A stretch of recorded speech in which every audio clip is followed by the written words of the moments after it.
Bismillahirrahmanirrahim. Assalamualaikum warahmatullahi wabarakatuh. Apa kabar anak-anak ustazah? Semoga kita semua dalam keadaan baik ya. Baiklah, kembali lagi kita pada pertemuan selanjutnya pada mata pelajaran pendidikan dan kewarganegaraan.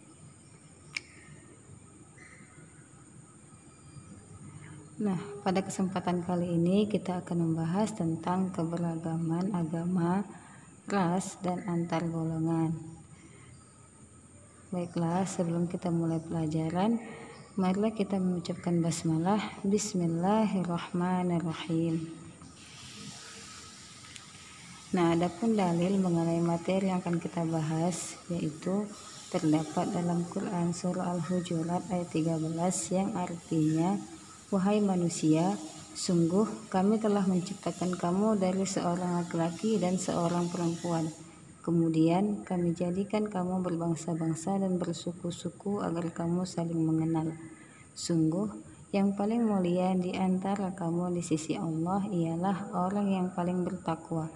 Sungguh Allah Maha Mengetahui, Maha Teliti.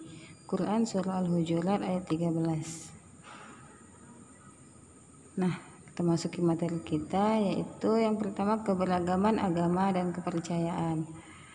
Di Indonesia terdapat 6 agama yang diakui oleh negara, yaitu Islam, Katolik, Kristen Protestan, Hindu, Buddha, dan Konghucu. Nah, setiap agama itu memiliki keragaman sesuai ajarannya untuk menjalani kehidupan.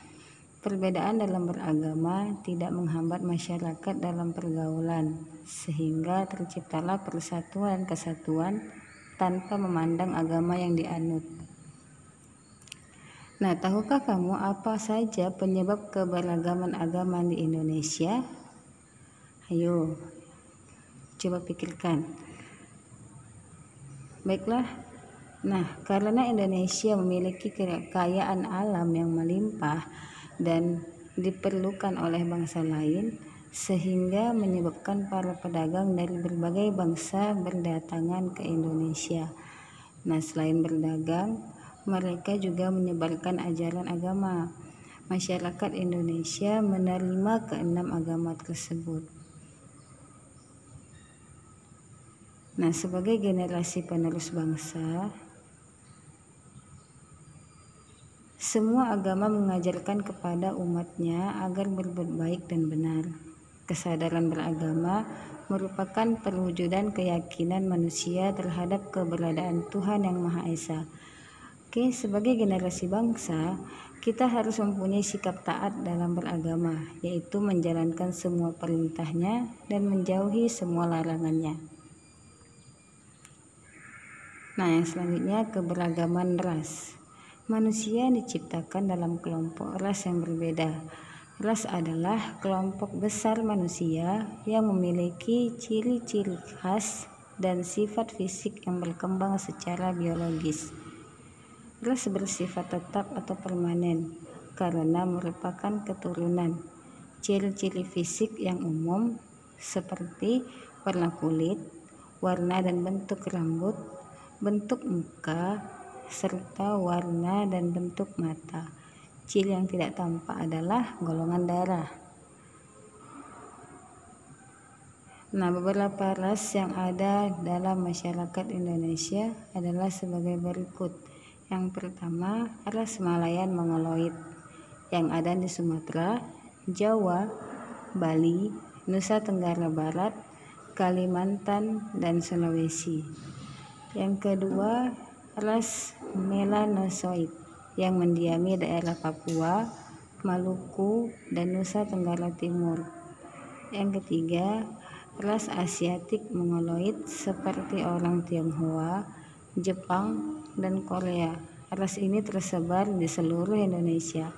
Dan yang terakhir yaitu ras Kaukasoid, yaitu orang India, Timur Tengah, Australia, Eropa, dan Amerika.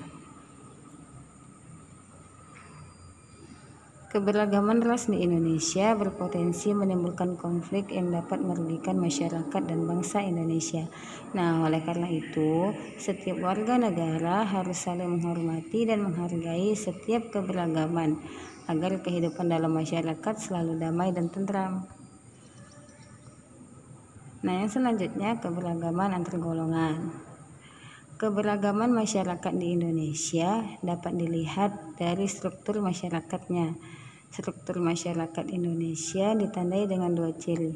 Ciri yang pertama secara horizontal, yaitu ditandai oleh kenyataan adanya kesatuan sosial berdasarkan perbedaan suku, bangsa, agama, adat istiadat, dan kedaerahan. Nah, ciri yang kedua secara vertikal, ditandai dengan adanya lapisan atas dan lapisan bawah. Lapisan dalam masyarakat disebut juga dengan kelas sosial.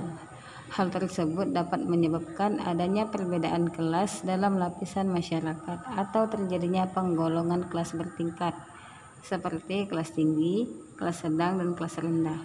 Nah, perbedaan kelas ini menyebabkan ketidakseimbangan dalam pembagian hak dan kewajiban individu dan kelompok dalam sistem sosial. Keberagaman masyarakat juga ditandai dengan adanya segmentasi dalam bentuk kelompok-kelompok yang memiliki kebudayaan yang berbeda. Keberadaan golongan dalam masyarakat dapat menyebabkan konflik jika suatu golongan merasa hanya golongannya saja yang paling baik dan benar. Nah, oleh karena itu, keberagaman antar golongan harus menjadi pendorong terwujudnya persatuan dan kesatuan bangsa. Keberagaman antar golongan mencakup suku bangsa, bahasa, aliran politik, agama, dan kelompok sosial. Hal tersebut menyebabkan terjadinya keberagaman budaya yang juga dipengaruhi oleh kebudayaan luar.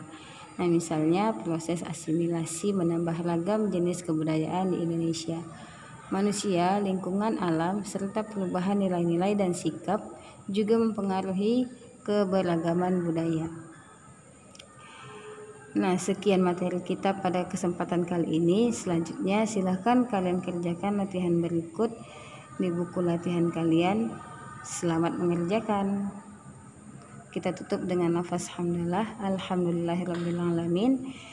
Thank you. Wassalamualaikum warahmatullahi wabarakatuh.